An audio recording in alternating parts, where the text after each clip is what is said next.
c'est Priscilla de Pop My Déco. Tu te dis, mais ça fait bien longtemps que je ne l'ai pas vue celle-ci sur YouTube. Je suis désolée. Oui, YouTube, c'est un boulot à plein temps. Et j'avais décidé de mettre une petite pause là-dessus. Mais me revoilà.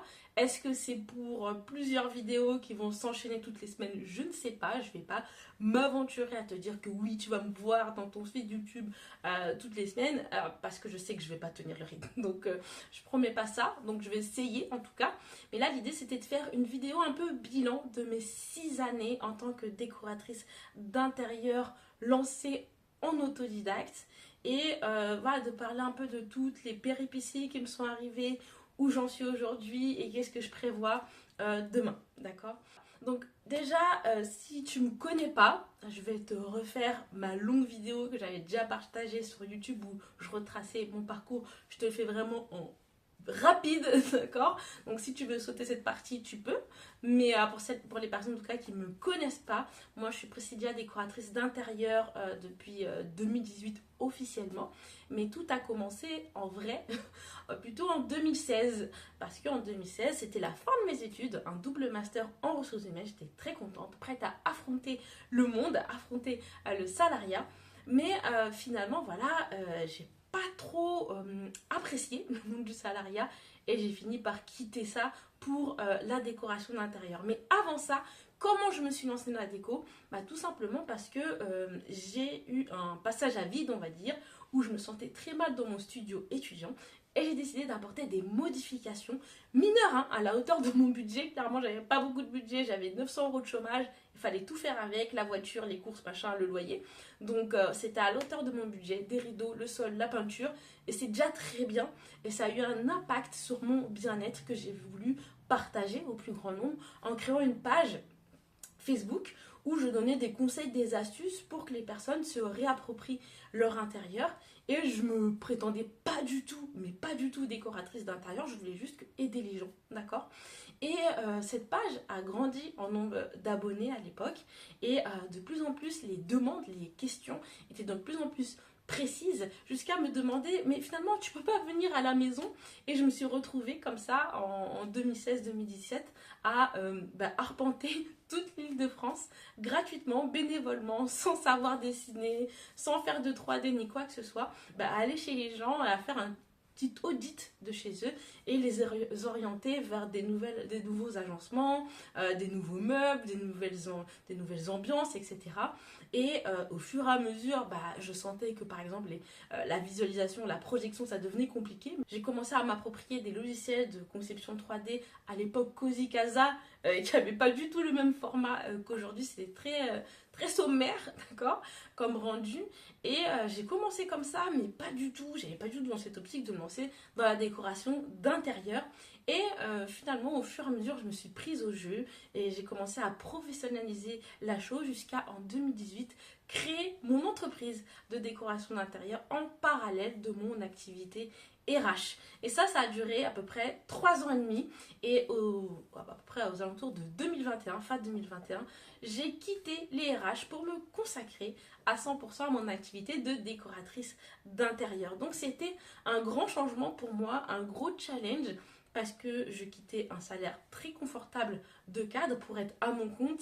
Et quand on est à son compte, il faut être à l'aise avec le fait d'avoir des revenus en dents de scie, avec le fait de devoir chercher finalement des projets, chercher des clients, aussi de se forcer à faire des choses parfois qu'on n'a pas envie de faire parce qu'on est malade ou on est fatigué, ou bref, voilà, ok, on a cette liberté, on va dire, au départ de s'organiser dans sa journée, etc. Mais au final, on perd un peu ce cadre et cette routine qu'on avait quand on était salarié, de se lever à telle heure, d'aller au boulot, la pause des gens à midi, etc.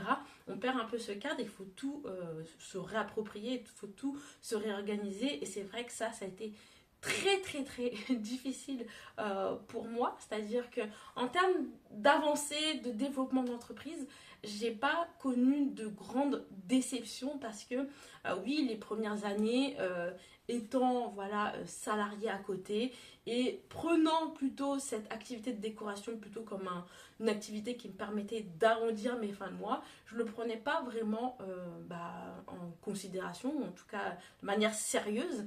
Et je gagnais très peu, je gagnais peut-être 300, 400 euros par mois, ce qui est déjà bien, hein, d'accord, pour arrondir les fins de mois, mais c'était pas quelque chose voilà, qui me permettait d'en vivre, quoi. Jusqu'à que je comprenne que finalement, ouais, pourquoi pas me lancer à 100%.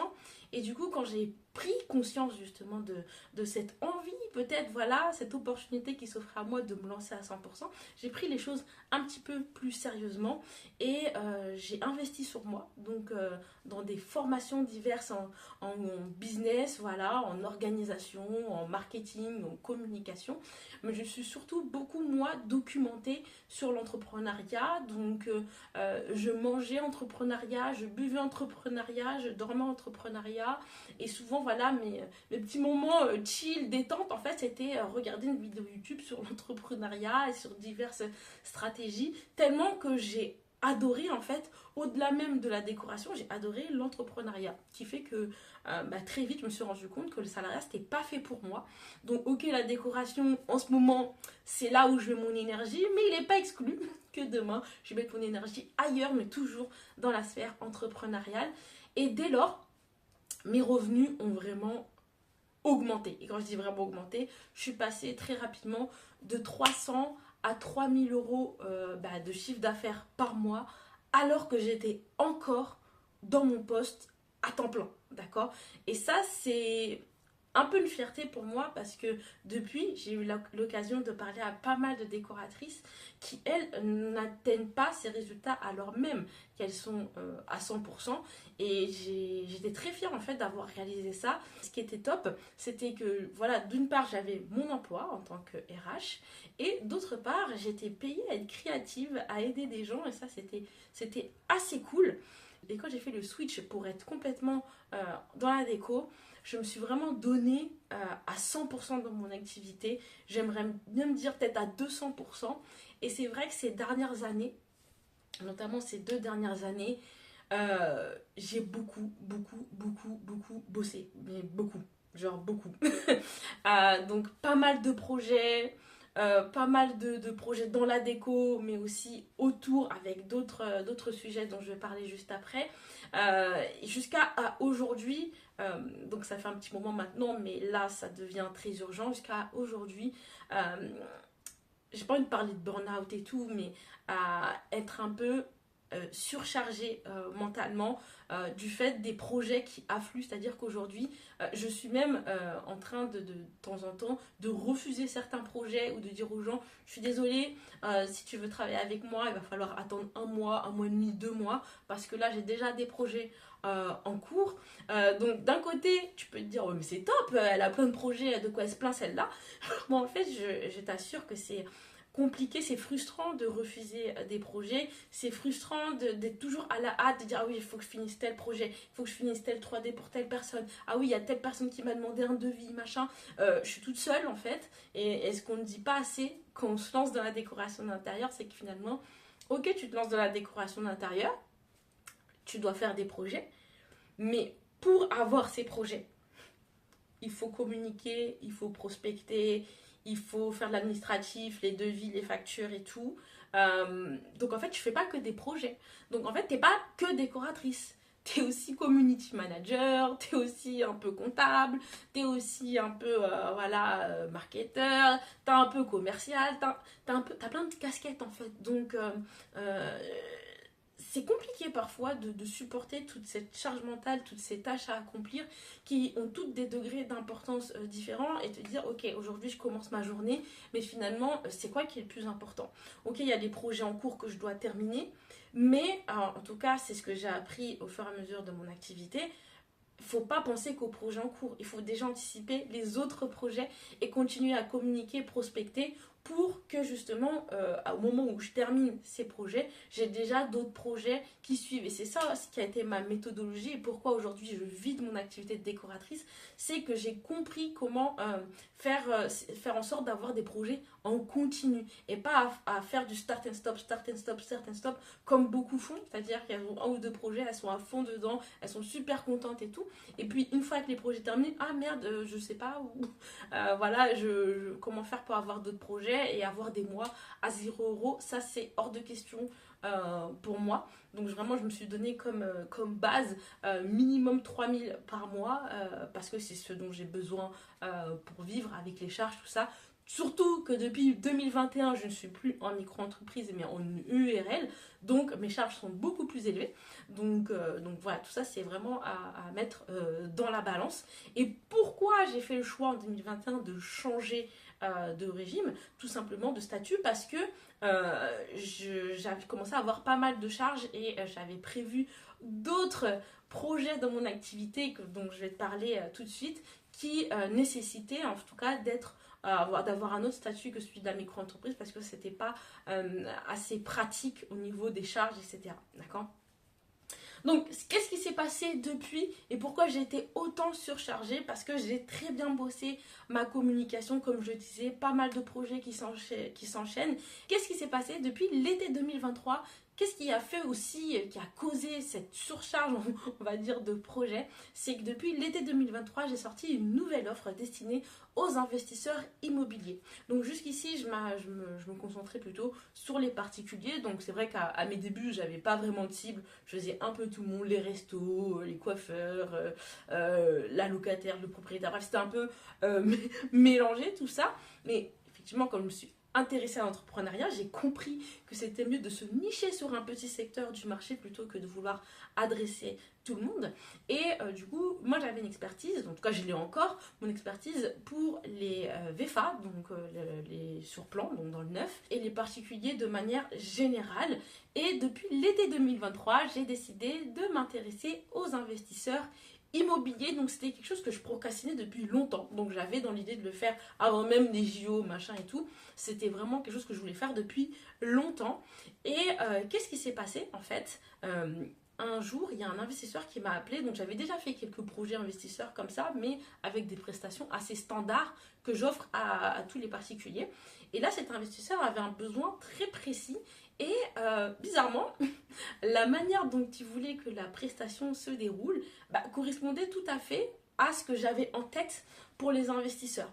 Et le fait qu'il m'ait appelé m'a forcé à créer cette offre-là en one shot, en très rapide, voilà, sans mettre à jour mes CGV et sans voilà, tout cadrer, tout parfait et tout. Et ça, c'était cool parce que j'ai pu tester en direct cette offre investisseur et réajuster par la suite voilà, les tarifs, le séquencement des choses, le process, etc. Et ça a été cool. Et avec cet investisseur, j'ai pu faire plusieurs projets à la chaîne. Donc ça, c'était super. Donc ça m'a bien occupé, on va dire, et ça m'a permis aussi de communiquer sur cette prestation investisseur, et d'autres investisseurs aussi m'ont fait confiance. Donc c'est aussi pour ça que j'ai été un peu surmenée. Je l'étais déjà, mais depuis l'été 2023, c'est vrai que là je ressens cette pression, on va dire, au début qui est très positive, mais c'est vrai qu'à un moment donné, en ce moment, c'est ce sur quoi je suis en train de travailler en ce moment, c'est très dur en fait d'être toute seule, de penser à tout, de penser à tous ces projets, ces futurs projets, les tâches administratives, tout, ça devient très dur pour moi. Et pour pas commencer à être dégoûtée de tout ça et de me dire, parce que finalement, aujourd'hui, ça m'arrive, en tout cas ça m'est arrivé de me dire mais pourquoi j'ai testé ça? Pourquoi je suis pas restée sagement dans mon poste de salarié? Pourquoi je suis allée m'infliger ça? Et parfois, ça m'arrive, je le dis, là, de manière très honnête, je regarde mon mari qui, lui, a un travail salarié, il va au boulot, il rentre, il passe à autre chose, il joue à la play, voilà, il fait sa life. Des fois, je le regarde pendant que moi, je suis en train de bosser, et je lui dis, mais je t'envie tellement en fait, je t'envie tellement de pouvoir mettre ton cerveau sur off, Voilà, tu sors du boulot, ton boulot n'existe plus jusqu'à lundi prochain, quoi. Parfois, j'aimerais faire ça parce que ce qu'on ne dit pas assez aussi, si tu comptes te lancer dans la déco ou dans l'entrepreneuriat de manière générale, c'est quand tu es à ton compte, tu n'as pas ce luxe de pouvoir mettre ton cerveau sur off un moment. C'est pas possible en fait. Combien de fois des soirées où c'est m'est arrivé d'aller me coucher à 23 h minuit et d'un coup, il y a une idée qui me vient ou une nouvelle idée de post Instagram ou une nouvelle idée d'offre ou une nouvelle idée, je sais pas, de développement d'entreprise. C'est cool, hein, mais est-ce que je peux dormir? Est-ce que je peux dormir? Et franchement, ça, c'est frustrant, c'est fatigant parfois. Donc moi, on va dire que grâce à Dieu, mes préoccupations et la charge que j'ai, c'est pas tant est-ce que je vais faire du chiffre d'affaires, etc. Ça, je le fais, mais c'est tout ce qu'il y a autour, le développement de l'entreprise, etc. Finalement, jusqu'où je vais, parce que ça, c'est la question que je ne me suis pas posée et que je suis en train de mettre sur papier et cadrer, c'est jusqu'où je vais. Est-ce que je reste petite décoratrice dans mon coin, solopreneur, ou je vais plus loin, je vais créer une agence avec des salariés, voilà, des personnes qui travaillent pour moi à chapeauter. Voilà. Où est-ce que je m'arrête finalement dans le développement de mon entreprise? Et c'est sur quoi je suis en train de travailler aujourd'hui. Donc mes défis, donc au début, les défis qu'on commence, c'est comment trouver le premier client, ensuite c'est comment avoir des clients régulièrement, comment atteindre tel chiffre d'affaires. Tout ça, je l'ai un peu dépassé. Maintenant, je suis plutôt sur des problématiques un peu plus profondes de où est-ce que j'ai envie, jusqu'où j'ai envie d'aller finalement, quel chiffre d'affaires je sais que je veux atteindre. Parce que l'année dernière, je l'ai presque atteint, on va dire, le palier des 100 000 euros de chiffre d'affaires. Donc, je veux atteindre ça parce qu'avec toutes les charges, les machins et tout, je pense que c'est le minimum pour être bien, pour en tout cas moi, me sentir bien. Après, chacun a ses objectifs. Et je me suis dit, mais jusqu'où j'ai envie d'aller, vraiment prends le temps, prends un peu de recul, de la hauteur par rapport à tout ce que tu es en train de faire. Là, tu es dans le rush, machin. Est-ce que tu peux te poser 2 secondes et te dire, attends, tu veux quoi? D'accord? Et tu veux quoi? Ça passe par aussi, ok, là pour l'instant, je vais sur mes 34 ans, j'ai pas encore d'enfant, mais il y a un projet, bébé. Euh, Comment tu vas placer ton activité par rapport à cette nouvelle responsabilité que tu auras une fois que tu auras ton enfant? Du coup, je peux plus être super selfish, super égoïste en fait par rapport à ça et que j'intègre ce projet de développement d'entreprise avec le projet de bébé. Ça va de pair, je peux pas le mettre juste de côté et que ça soit parallèle, ça va de pair. Donc là, je suis en train de restructurer mon organisation, d'accord? Donc ça, c'est cool. Donc là, je vous ai fait un peu la période un peu sombre, etc. Mais il n'y a pas de problème, il n'y a que des solutions. Donc j'ai analysé tout ça. Donc déjà d'une, pour me décharger un petit peu, j'ai commencé à déléguer certains projets. Donc il y a des décoratrices à qui je délègue une part du projet, mais je reste en maîtrise et en suivi des projets de décoration d'intérieur. Puis pour aussi avoir un cadre plus sain pour moi, parce qu'aujourd'hui je travaille à la maison, j'ai une pièce dédiée, c'est cool, tout le monde n'a pas une pièce dédiée, souvent on travaille dans le salon, etc. Moi j'ai une pièce dédiée, mais en fait je ne supporte plus de travailler chez moi, parce que si j'ai pas de rendez-vous à l'extérieur, de rendez-vous clients, etc., je peux rester littéralement une semaine sans sortir de chez moi, ça c'est juste pas possible. Donc voilà, donc ça c'est juste pas possible. Donc là l'idée c'est vraiment de changer d'air et d'avoir un vrai cadre de travail et de vraiment changer de mon espace privé. Donc je suis en train de réserver, de louer un local, un bureau. Donc les démarches sont en cours. Donc je suis vachement contente. C'est à peu près 40 mètres carrés, pas très loin de chez moi. Donc je suis super contente.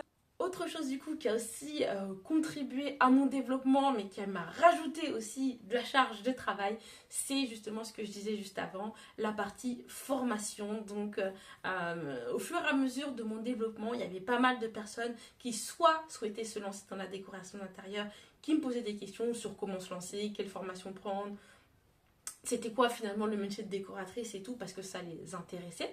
Et d'autre part, les personnes qui étaient déjà lancées, donc des concurrentes on va dire, qui me demandaient mais je comprends pas, toi ça a l'air de fonctionner, comment tu fais, moi j'y arrive pas, machin et tout. Et j'ai créé une structure que j'ai appelée la Pop Madeco Academy, où finalement j'ai accompagné dans un premier temps les personnes qui étaient en reconversion avec un programme d'accompagnement qui était un peu hybride, dans le sens où il y avait une partie formation, mais c'est de l'auto-formation en fait par la suite. C'est l'idée, c'est que moi je suis autodidacte, donc je peux pas me prétendre organisme de formation en décoration d'intérieur, puisque moi-même j'ai pas suivi de formation. Donc finalement, je donnais les clés de comment moi je me suis lancée dans la décoration d'intérieur, d'accord. Donc il y avait une partie où je délivrais un certain, on va dire, plan d'action euh, pour avoir les bases en décoration d'intérieur, et je couplais ça à certaines ressources que moi-même j'ai utilisées, comme des vidéos, des livres, des ressources, voilà, des outils que j'ai utilisés pour me lancer dans la décoration d'intérieur. Et tout ça était suivi par un coaching individuel avec moi pour bien se lancer, etc. Et avoir tout de suite les bons réflexes et éviter certaines erreurs que moi-même j'ai pu commettre pour que les personnes soient rapidement sur le marché. Donc ça, c'est quelque chose que j'ai pu faire un temps et puis que j'ai arrêté parce que ça devenait très difficile pour moi de communiquer sur ce programme-là parce que ça venait directement en concurrence avec tous les organismes de formation qui existent. Et je passais plus mon temps à défendre mon programme alors que je n'avais pas à le faire, dans le sens où c'est juste un programme différent. Il n'est pas comparable à un programme de formation classique parce que ce n'est pas un programme de formation classique, c'est-à-dire qu'on ne va pas parler de l'histoire de l'art, voilà, les trucs comme ça, on n'en parle pas. Et souvent les personnes comparaient ça à ces formations, et du coup ça faisait dialogue de sourds et moi j'étais un petit peu fatiguée de devoir défendre mon programme. Donc j'ai dit juste on stop, voilà, on arrête. Les gens, allez faire vos formations standards, et puis voilà, j'ai plus envie, je ressentais plus l'envie en fait d'accompagner sur ça. Mais, si tu te sens concerné par ce profil de personnes justement qui n'ont pas forcément envie de retourner à l'école, d'être bloqué pendant 6 mois, voire 2 ans, 3 ans, ça dépend des organismes de formation, et tu penses que tu as déjà les bases de la déco, il y a peut-être 2-3 trucs à clarifier, comme comment ça se passe un projet de décoration, que tu veux tester vraiment le métier, et ben je vais bientôt lancer un atelier sur une demi-journée qui sera en distanciel, où justement je vais te partager toutes les clés. C'est quoi les missions d'une décoratrice, c'est quoi le process d'un projet, comment tu peux présenter tes projets, tu vas même pouvoir tester un projet et te faire corriger par mois. Quelles sont les premières étapes à mettre en place quand tu as fini d'apprendre la théorie pour avoir tes premiers projets, tes premiers clients. Donc ça, je vais le mettre en place très bientôt. Si tu veux plus d'informations et t'inscrire à la liste d'attente, tu regardes juste la description, il y aura tout ça. Maintenant que je me suis occupée des personnes qui voulaient se lancer dans la déco, il y avait des personnes qui étaient déjà lancées mais qui galéraient. Pourquoi elles galéraient ces personnes? Parce qu'aujourd'hui, les organismes de formation crient dans leur communication: devenez décoratrice d'intérieur en 6 mois, en 1 an, bref, le temps qu'on veut. Sauf que ce qu'elles ne disent pas, c'est ce que j'ai dit tout à l'heure. Quand on se lance dans la déco, et notamment à son compte, on devient aussi entrepreneur. Et cette partie-là n'est pas du tout, mais alors pas du tout, abordée dans les programmes de formation en décoration d'intérieur. Il y a peut-être un petit module, créer une micro-entreprise, un truc comme ça, mais ça reste entre nous, je vous le dis tout de suite. Créer une micro-entreprise, c'est pas ça qu'il y a de plus compliqué, hein. Franchement, ça prend 30 minutes sur internet, c'est pas ça. C'est finalement comment communiquer, à qui communiquer, comment créer tes offres, comment définir tes tarifs, comment faire pour faire un devis, comment faire pour intéresser quelqu'un. Parce que oui, les personnes, elles vont vous demander un devis à vous, mais elles vont peut-être demander des devis à plein d'autres décorateurs. Comment faire en sorte d'être choisi. Voilà. Donc toutes ces choses-là, c'est pas du tout enseigné dans les organismes de formation. Et on se retrouve, notamment depuis le Covid, où beaucoup de personnes se sont lancées dans la décoration, on se retrouve avec pas mal de personnes qui sont créatives, qui sont motivées, elles veulent en découdre, elles veulent accompagner le maximum de personnes et être payées finalement pour leur créativité et sortir un peu de leur boulot voilà, qui les ennuie, mais qui ne comprennent pas comment en vivre, comment monétiser toutes ces compétences, connaissances acquises. Voilà, et elles se retrouvent voilà, à avoir investi peut-être 1000, 2000, 3000, 4000, 5000 euros dans une formation théorique et ne pas réussir à avoir 1-2 projets, ou si elles en ont, c'est de manière voilà, épisodique, un projet tel mois et puis un autre dans 3 mois. C'est juste pas possible. J'ai même parlé à des décoratrices, ça faisait déjà 6 mois, 1 an qu'elles étaient lancées, 0 € de chiffre d'affaires, c'est juste pas possible. Imaginez un restaurant qui aurait 0 client pendant un an, c'est juste pas possible. Et donc, force ce constat, je me suis dit, il y a quelque chose que je peux faire. Moi-même, j'ai fait des erreurs. au début, je me suis formée à des coaching business, mais qui n'étaient pas adaptés justement à la décoration d'intérieur, parce que c'était fait un peu pour tous les business confondus. Et je me suis dit, mais moi j'ai un vécu, j'ai une expérience à partager qui peut être bénéfique aux gens pour leur faire gagner du temps, leur éviter des erreurs et les faire direct aller au niveau où ils gagnent leur vie directement plutôt que de passer dans cette vallée là de 1 an, 2 ans où on galère et tout. Je me suis dit, je vais créer un programme qui est basé sur mon expérience, qui n'est pas du tout une formation théorique, mais qui est une formation action, qui est vraiment basée sur l'action, où on crée quelque chose directement, on crée sa stratégie pour directement aller chercher ses clients.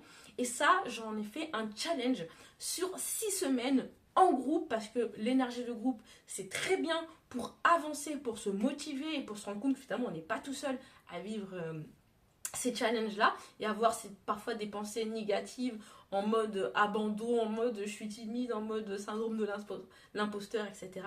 Et ce programme-là, je le fais 3 à 4 fois par an, donc je prends pas beaucoup de personnes, donc jusqu'à 20 personnes maximum, et c'est un challenge de groupe sur 6 semaines où on va voir plusieurs choses. Donc ok, la partie théorique, tu maîtrises les couleurs, les 3D, machin, on n'en parle même pas, d'accord? Si tu as vraiment une question dessus, tu me la poseras, mais c'est pas le sujet. Le sujet, c'est de comment monétiser tout ça. Donc, je t'apprends dans ce challenge, finalement, comment te positionner, parce qu'aujourd'hui, le marché de la décoration d'intérieur, il est très concurrentiel. Hein. Donc, il y a beaucoup de personnes qui se sont lancées. C'est finalement, comment te démarquer parmi toute cette masse de décoratrices d'intérieur, mais avec ton unicité, ton propre univers, etc. Comment te démarquer, comment te rendre intéressante finalement, d'accord? Donc c'est ça qu'on va travailler. C'est aussi définir une cible, parce que je l'ai dit tout à l'heure, avant, quand je me suis lancée, dire juste je suis décoratrice, ça fonctionnait. On n'était pas beaucoup, ça attisait un peu la curiosité, donc c'était bon. Maintenant, ça suffit plus. Tu tapes décoratrice d'intérieur sur Google ou Instagram, il y en a plein qui sortent. Donc là, maintenant, l'idée, c'est de dire, ok, je vais être un peu plus stratégique et je vais définir une cible, d'accord, qui de là va me permettre de faire des offres très spécifiques qui vont beaucoup les intéresser et de bien aussi définir mes tarifs. Et définir ces tarifs, ça ne veut pas dire aller sur les sites internet des concurrents, aller voir combien ils font, faire une petite moyenne et c'est tout. Hein, on fait pas ça. Ça marche pas comme ça. C'est pas non plus au mètre carré. C'est pas ça non plus. C'est pas non plus à l'heure. On est plus salarié, on arrête ça. Ça ne marche pas, d'accord? Donc justement, dans ce challenge-là, j'explique comment construire ses offres et comment définir ses tarifs, ses propres tarifs, en dissociant totalement de tout ce qui est concurrence, qu'est-ce qui fait l'autre, etc. Parce que il y a un piège là-dedans, c'est que la majorité des décorateurs se sous-vendent et mettent des tarifs beaucoup trop bas. Donc parfois, je vois des tarifs, ça me démange de faire un message à la personne pour dire, mais tu as vu ton travail, tu as vu ta valeur et tu as vu le prix que tu as mis en face. Je ne sais pas si tu te rends compte, mais ça va être compliqué pour toi. Donc voilà ce qu'on fait. Et puis après, le plus important, c'est comment aller parler de ça, comment aller parler de nos services. Il y a une leçon spéciale Instagram parce que l'idée c'est pas d'avoir 15 millions d'abonnés, c'est d'avoir des clients, d'avoir des abonnés qui deviennent clients. Donc c'est ça qu'on va aller chercher parce que moi aujourd'hui 70 à 80% de mes projets sont obtenus grâce à Instagram. Donc voilà ce qu'on va voir pendant le challenge. Et puis oui, ok, on l'a fait en groupe, mais c'est bien aussi un temps individuel et chaque personne du challenge a un temps individuel avec moi où je vais revoir la stratégie et leur définir un plan d'action personnalisé. Si tu veux en savoir plus sur ce challenge, tu regardes la barre de description pour en savoir plus. Le prochain commence le 18 mai 2024. Donc, candidate tout de suite pour avoir les informations et valider que ce challenge correspond à tes objectifs. Donc maintenant, voilà, je t'ai expliqué finalement un peu le surmenage que j'ai connu, les solutions voilà, que j'ai mis en place, les différents pôles d'activité que j'ai commencé à développer. C'est quoi l'avenir maintenant? L'avenir, c'est surtout ma priorité numéro 1, revoir mon organisation, parce que l'acquisition de clients, c'est bon, ça je l'ai, mais revoir mon organisation surtout. Faire attention à ma santé, parce que je ne l'ai pas dit, avoir beaucoup bossé, ça m'a fait mettre un peu ma santé de côté. J'ai pris 10 kilos en seulement 1 an, ça c'est chaud, donc je vais reprendre le sport très très très vite, d'accord? Et maintenant, j'ai pour objectif aussi en termes de développement d'activité, d'atteindre justement ces fameux 100 000 euros de chiffre d'affaires annuel. Je parle bien de chiffre d'affaires et pas de revenus nets dans ma poche. Ça sera un autre objectif peut-être l'année prochaine. Voilà, l'idée de cette vidéo, c'était de vous partager mon avancée parce que je sais que vous êtes nombreux à suivre mon parcours, peut-être pas de manière franche, mais peut-être en sous-marin, tout ça. Et si ça vous permet de vous motiver et de vous inspirer mon parcours, je vous invite à continuer à me suivre. Dites-moi en commentaire aussi s'il y a des sujets de vidéos que vous voulez que j'aborde sur cette chaîne-là. Je vous ai dit, hein, je sais pas du tout ce que je suis en train de faire. J'ai fait une vidéo comme ça en one shot, c'était pas du tout prévu. Donc dites-moi si vous voulez que j'aborde certains sujets sur la chaîne. J'avais créé une autre chaîne Pop Madeco Academy, mais je pense pas que je vais la continuer. On va rester sur celle-ci. Dites-moi ce que vous voulez savoir et je vous dis à bientôt pour une prochaine vidéo. Ciao, ciao!